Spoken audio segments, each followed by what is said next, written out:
Hey everyone, let's talk about the word dogmatic, an adjective meaning insistent on holding an opinion or belief as if it were fact, in spite of there being inadequate evidence.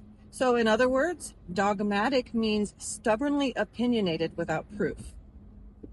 And it's a top 25 frequent flyer word, meaning it's one of the most commonly occurring vocabulary words on the GRE. And the test makers probably like this word so much because it's also what I call a catfish, which is a word pretending to be a different word, right? It looks like it should have a certain meaning based on its root, but it has a different meaning altogether. And the root of dogmatic is dogma.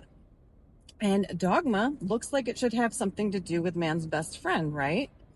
But dogma has nothing to do with dogs or their mothers, because that would be a completely different word.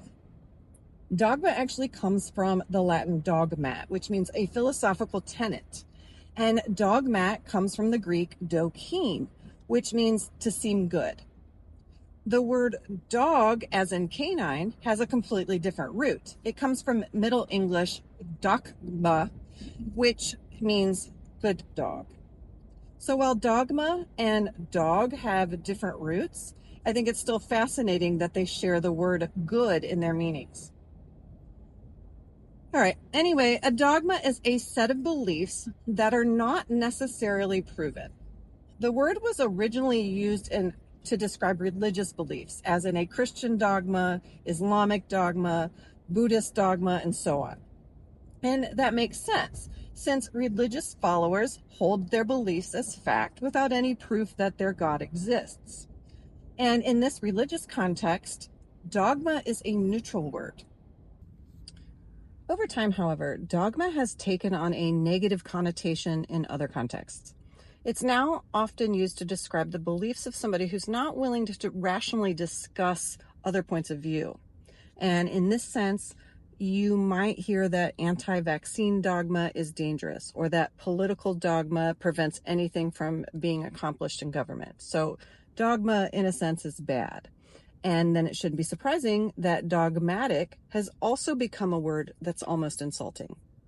You may use it to describe an eccentric neighbor who's dogmatic in his insistence that the earth is flat.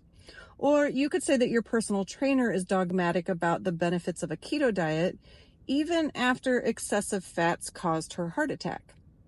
And I'm not sure if dogs have opinions or not, but if they do, I could say that my dog Fletch is dogmatic in his belief that squirrels are out to kill me.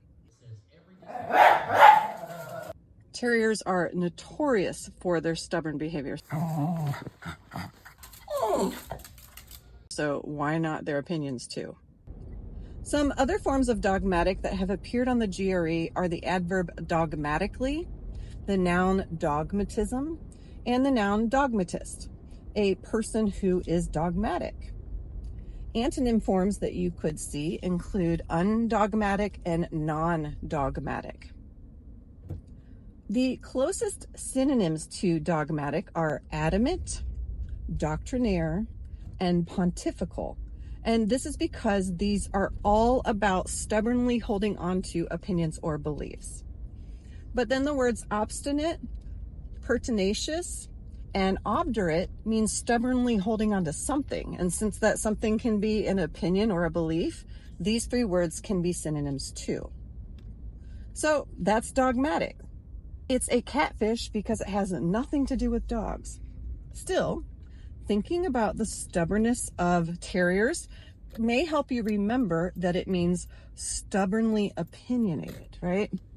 And at the very least, it may save you from ever adopting a dog like Fletch. I love him, but he is such an